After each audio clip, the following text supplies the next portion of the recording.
Hello everyone.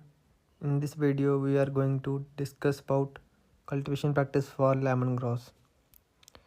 Lemongrass scientific name है इसका साइम्पोगन plexus, family इसकी पोएसी है, ओरिजिन इसका इंडिया। यूजेस क्या हैं इसके? यूजेस हैं ये परफ्यूम्स की मैन्युफैक्चरिंग में परफ्यूम्स बनाने में काम आता है, जो कि यूज़ होती हैं सोप, हेयर ऑयल्स, सेंट्स और मेडिसिन में। एक आयोडीन करके कंपाउंड निकलता है, वो सिट्रल से ऑब्टेन होता है, जो कि बाई प्रोडक्ट है लेमन ग्रास ऑयल का।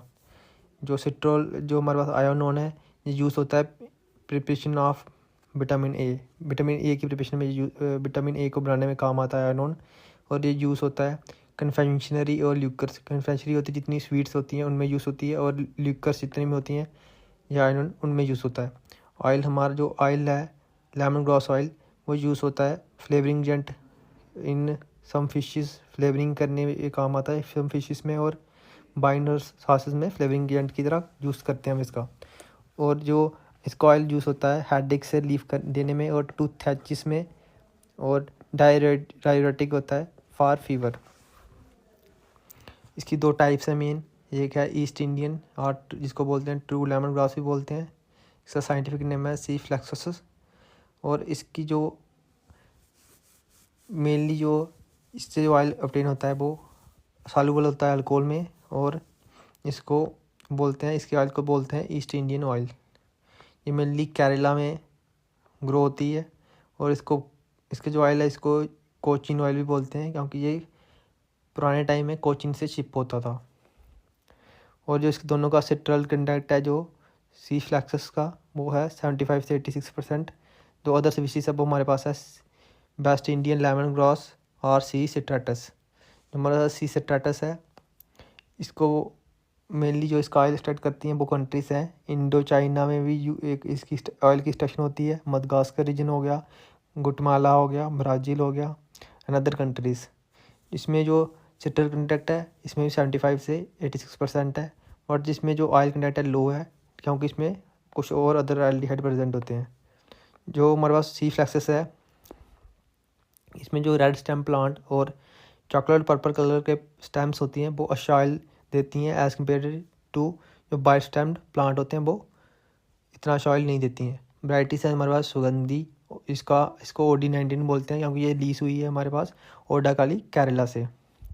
जो इसका रिसर्च स्टेशन है aromatic and medicinal plant research station Odakkali Kerala. Second variety Pragati, जो हमारे पास क्लोनल सेक्शन है OD19 की, ये डेवलप करी है central institute for medicinal and aromatic plants, जो कि लखनऊ में है। लखनऊ से वैरायटी लीज हुई है।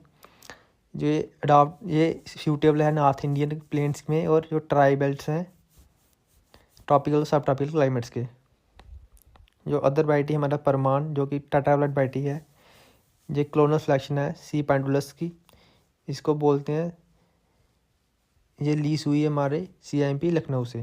जो सी पेंडुलस है इसको हमारे बोलते हैं नॉर्थ इंडियन और Jammu lemon grass. It's common name in north Indian और जम्मू लेमन ग्रास।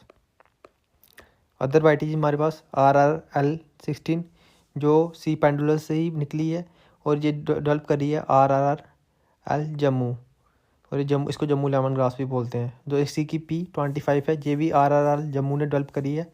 ये क्रॉस है सी कैसेनियम और सी पेंडुलस में। अब आती है इसकी सॉइल इसमें वाइड वैरायटी ऑफ सॉइल्स में हम इसको ग्रो कर सकते हैं। कैल्शियस और वाटरलॉग सॉइल्स नहीं होनी चाहिए।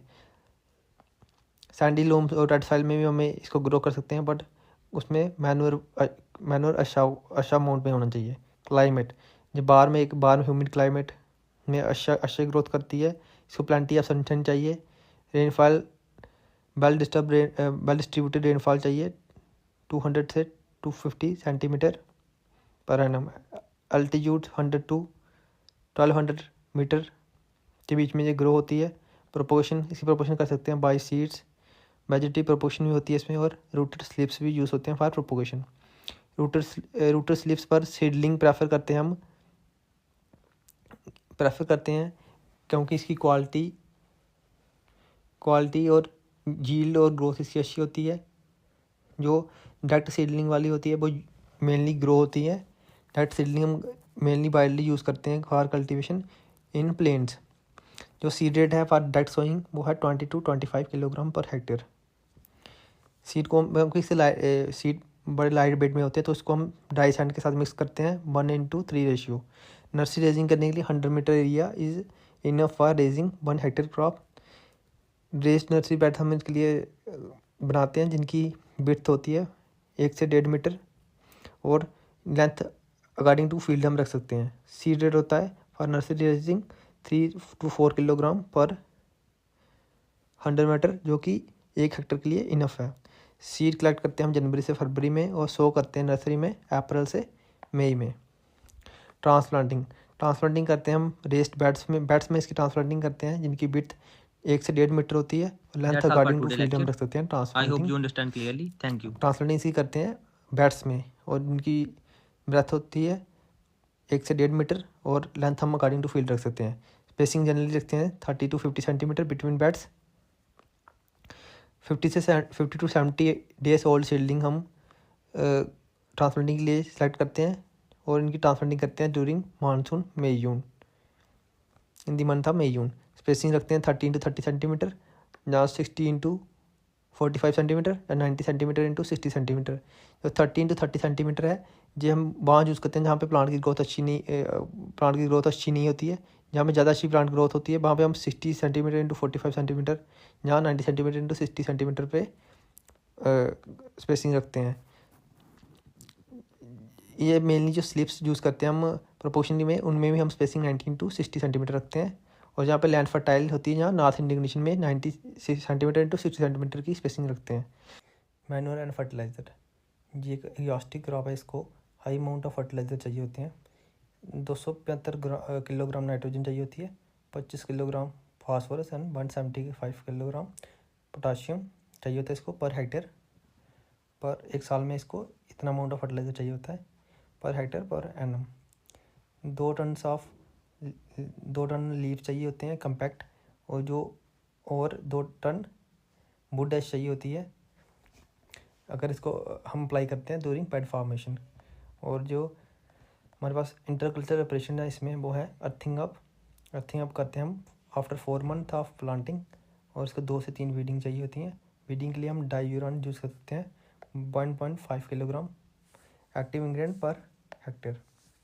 और जो ये रेनफॉल कंडीशन में हम ड्राई ग्रास प्लस जो पुराना जो स्टैंडिंग क्रॉप का जो स्टबल, मतलब जो स्टेम का पार्ट होता है, रिमेनिंग पार्ट होता है उसको बोलते हैं स्टबल, वो यूज़ कर सकते हैं। उसको